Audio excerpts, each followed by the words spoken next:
Hi all, welcome to IE Plus. ഞാൻ അക്ഷര.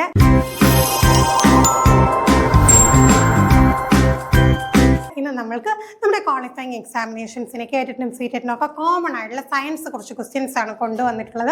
അപ്പോൾ കേട്ടിട്ട് കാറ്റഗറി 2 സയൻസ് എടുക്കുന്നവർക്ക്, സയൻസ് ആൻഡ് മാത്സ് എടുക്കുന്നവർക്ക്, അതുപോലെ നമ്മുടെ സീറ്ററ്റിനും സയൻസ് ആൻഡ് മാത്സ് എടുക്കുന്നവർക്കൊക്കെ തീർച്ചയായിട്ടും യൂസ്ഫുൾ ആവും. നമുക്ക് ഈ ക്വസ്റ്റ്യനൊക്കെ നോക്കിക്കഴിഞ്ഞാൽ നമുക്ക് പൊതുവേ മനസ്സിലാക്കാവുന്ന കാര്യം എന്ന് വെച്ചാൽ കോമൺ ആയിട്ടുള്ള കുറച്ച് ഏരിയാസ് ഉണ്ട്. ആ ഏരിയാസിൽ നിന്നാണ് പൊതുവേ നമുക്ക് ക്വസ്റ്റ്യൻസ് ചോദിക്കാം. വളരെ ബേസിക് ആയിട്ട് സ്കൂൾ ലെവലിൽ നമ്മൾ പഠിക്കുന്ന കാര്യങ്ങൾ അവർ ആപ്ലിക്കേഷൻ ലെവലിൽ അല്ലെങ്കിൽ കുറച്ച് എന്താണ് കോംപ്ലിക്കേറ്റഡ് ലെവലിൽ ചോദിക്കുന്നു. പക്ഷെ നമുക്ക് ബേസ് അറിയാമെങ്കിൽ വലിയ പ്രശ്നമൊന്നുമില്ല. നമുക്ക് ഡയറക്റ്റ് ആയിട്ട് എന്താണ് ഉത്തരം കണ്ടുപിടിക്കാനും പറ്റും. കുറേ ക്വസ്റ്റ്യൻസ് ഒക്കെ വർക്ക്ഔട്ട് ചെയ്യുമ്പോഴാണ് നമുക്ക് ആ ഒരു ടെക്നിക്ക് നമുക്ക് മനസ്സിലാക്കി എടുക്കാൻ പറ്റും. അത്തരത്തിൽ റിപ്പീറ്റ് ചെയ്തിട്ടുള്ള കൺസെപ്റ്റുകളിൽ നിന്ന് പ്രീവിയസ് ഇയർ ആയിട്ട് ചോദിച്ചിട്ടുള്ള ക്വസ്റ്റ്യൻസ് ആണ് ഇന്നത്തെ സെക്ഷനിൽ നമ്മൾ ഡിസ്കസ് ചെയ്തേക്കുന്നത്. തീർച്ചയായിട്ടും നിങ്ങൾ നല്ല രീതിയിൽ ഇത് യൂട്ടിലൈസ് ചെയ്യാം. ആദ്യത്തെ ചോദ്യത്തിലേക്ക് കടക്കാം. Fill in the blanks ആണ്. Bakelite is a dash and it is used for making dash. On the other hand, PVC is a dash and which is used for making dash. അപ്പോൾ നോക്കിക്കേ, ഇവിടെ 4 ഭാഗങ്ങൾ fill ചെയ്യാനാണ്. നമ്മൾ ഇംഗ്ലീഷിൽ ഇതുപോലെ എന്താണ് ക്ലോസ് ടെസ്റ്റ് ഒക്കെ പറയാറുണ്ടല്ലേ, എന്താണ് മിസ്സിംഗ് പാർട്ട് ഫില്ല് ചെയ്യാനായിട്ട്. ഇവിടെ മിസ്സിംഗ് പാർട്ടാണ്. മിസ്സിംഗ് പാർട്ട് എന്ന് വെച്ച് കഴിഞ്ഞാൽ ബേക്ക്ലൈറ്റിനെ കുറിച്ചും PVC കുറിച്ചും നമുക്കറിയാം എന്ത് മേഖലയായിട്ട് ബന്ധപ്പെട്ട ചോദ്യമാണ്. പ്ലാസ്റ്റിക് എന്നുള്ള മേഖലയായിട്ട് ബന്ധപ്പെട്ട് നമ്മൾ കുറേ കാര്യങ്ങളൊക്കെ പഠിക്കാനുണ്ട്. അപ്പോൾ അതിൽ നിന്നും എന്താണ് നമുക്ക് ചോദ്യങ്ങൾ വരാറുണ്ട്. അപ്പോൾ ഇവിടെ ഓപ്ഷൻസ് കാണുമ്പോൾ നിങ്ങൾക്ക് കുറച്ചും കൂടെ പിടികിട്ടും.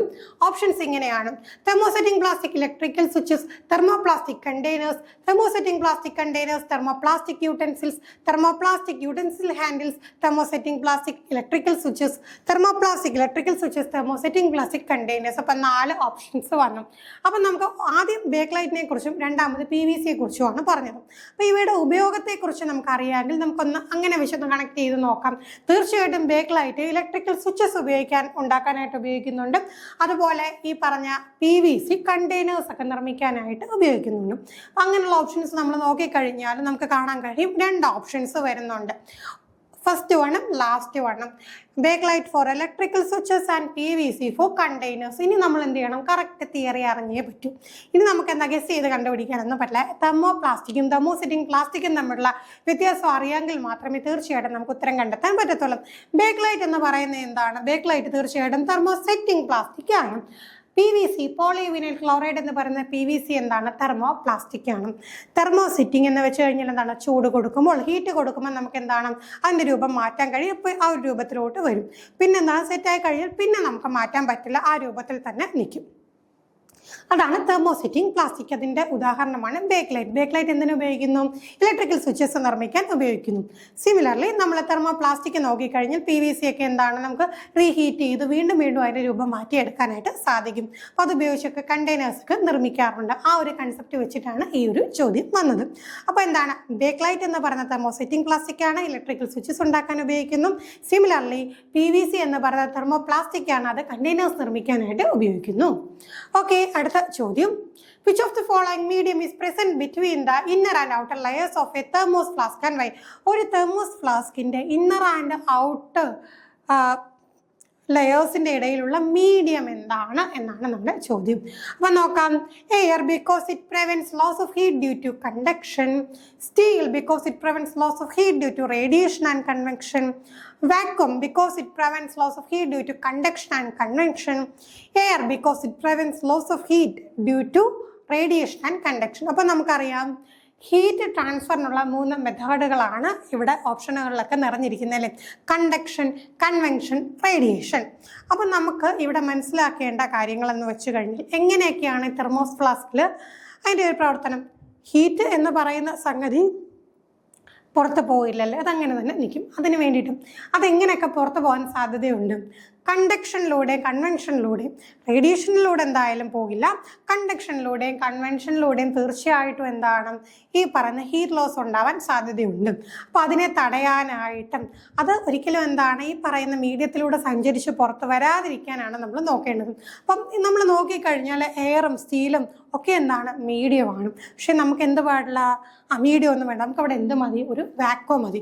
വാക്വം ഉണ്ടായിക്കഴിഞ്ഞാൽ ഈ ഇന്നർ ലെയറിനും ഔട്ടർ ലെയറിനും ഇടയ്ക്ക് വാക്വം ഉണ്ടായിക്കഴിഞ്ഞാൽ ഇടയ്ക്ക് മീഡിയം ഒന്നുമില്ല. അപ്പോൾ തീർച്ചയായിട്ടും എന്താണ് ഹീറ്റ് ട്രാൻസ്ഫർ നടക്കില്ല. കണ്ടക്ഷൻ വഴിയും കൺവെൻഷൻ വഴിയും എന്താണ് ഹീറ്റ് ട്രാൻസ്ഫർ നടക്കില്ല. അങ്ങനെ വരുമ്പോൾ എന്താണ് ആ ഒരു ഹീറ്റ് അതിനകത്ത് മെയിൻറ്റെയിൻ ചെയ്യും.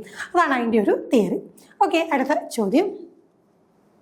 A sample of soil mixed with the water turns the pH paper yellowish orange. Which of the following would now change the color of a pH paper to bluish? ഒരു pH paper yellowish കളറിലേക്ക് മാറ്റി ഒരു sample of soil mixed with water. നമുക്കിവിടെ അറിയേണ്ടത് pH പേപ്പറിനെ blue കളറാക്കി മാറ്റുന്നത് ഈ കൂട്ടത്തിൽ എന്താണ്? Milk of magnesia, lemon juice, vinegar, common salt. അപ്പോൾ തീർച്ചയായിട്ടും pH പേപ്പർ അപ്പം ബ്ലൂ ആവണമെന്നുണ്ടെങ്കിൽ അവിടെ എന്താ വേണ്ടത്? റെഡ് ബ്ലൂ ആക്കി മാറ്റണം. റെഡ് ബ്ലൂ ആക്കി മാറ്റണം എന്നുണ്ടെങ്കിൽ തീർച്ചയായിട്ടും ഇവിടെയുള്ള സംഗതി എന്തായിരിക്കണം? അതൊരു ബേസ് ആയിരിക്കണം അല്ലേ? ഒരു ബേസാണ്. ബേസിലോട്ട് നമ്മൾ റെഡ് ലിറ്റ്മസ് പേപ്പർ ഇടുമ്പോൾ അതിനെ എന്താക്കി മാറ്റുന്നു? ബ്ലൂ കളറാക്കി മാറ്റുന്നു. അങ്ങനെയാണെങ്കിൽ അത് ഇവിടെ എന്താണ്? Milk of magnesia, lemon juice, vinegar, common salt. അപ്പോൾ എന്താണ്? നമുക്കറിയാലോ ലെമൺ ജ്യൂസും വിനെഗറും ഒക്കെ നോക്കിക്കഴിഞ്ഞാൽ ആസിഡാണ്. ബ്ലൂ ലിറ്റ്മസ് പേപ്പറിനെ ഇവയ്ക്കൊക്കെ റെഡ് ആക്കാൻ പറ്റും. പക്ഷെ റെഡ് ലിറ്റ്മസ് പേപ്പറിനെ ബ്ലൂ ആക്കണമെങ്കിൽ അത് ആരായിരിക്കും? അത് മിൽക്ക് ഓഫ് മഗ്നീഷ്യ ആയിരിക്കും. ഇവിടെ നമുക്ക് ആ ഒരു ഓപ്ഷനാണ് ആപ്ലിക്കബിൾ ആയിട്ട് വരുന്നത്. അടുത്ത ചോദ്യം, which of the following statement is not true about endocrine glands? endocrine glandsുമായിട്ട് ബന്ധപ്പെട്ടുകൊണ്ട് ഈ കൂട്ടത്തിൽ ശരിയല്ലാത്ത സ്റ്റേറ്റ്മെന്റ് ഏതെന്നാണ്? pancreas and adrenals are endocrine glands. പാൻക്രിയാസും അഡ്രീനൽസും എൻഡോക്രൈൻ ഗ്ലാൻഡ്സ് ആണെന്നാണ് ഒന്നാമത്തെ ഓപ്ഷൻ. രണ്ടാമത്തെ എന്താണ്? Endocrine gland secrete hormones through ducts. ഡക്സിലൂടെയാണ് എൻഡോക്രൈൻ ഗ്ലാൻഡ്സ് എന്താണ്? ഹോർമോൺസിനെ സെക്രീറ്റ് ചെയ്യുക. അടുത്ത pituitary gland is attached to the brain. Pituitary gland ബ്രെയിനുമായിട്ട് അറ്റാച്ച് ചെയ്തിട്ടുണ്ട്. Endocrine gland secrete hormones. Endocrine glands എന്താണ്? ഹോർമോൺസ് സെക്രീറ്റ് ചെയ്യും. അപ്പം നമുക്കിത് ബയോളജിയിൽ നിന്നുള്ള ചോദ്യമാണ്. ടോപ്പിക് ഏതാണ്? ഹോർമോൺസ് ആണ്. പലതരത്തിലുള്ള ഹോർമോൺസിനെ കുറിച്ചും അവയുടെ പ്രവർത്തനങ്ങളെക്കുറിച്ചും അതോടൊപ്പം തന്നെ എന്താണ് ഈ പറയുന്ന ഇത് സെക്രീറ്റ് ചെയ്യുന്ന ഈ ഹോർമോൺസ് സെക്രീറ്റ് ചെയ്യുന്ന ആ ഒരു രീതിയെക്കുറിച്ചും ഗ്ലാൻഡുകളെക്കുറിച്ചും ഒക്കെ ചോദ്യങ്ങൾ വരും. പക്ഷേ ഇവിടെ ഒരെണ്ണം തെറ്റായിരുന്നു. ഏതാണ് തെറ്റായിട്ട് വരുന്നത്? Endocrine gland secrete hormones through ducts.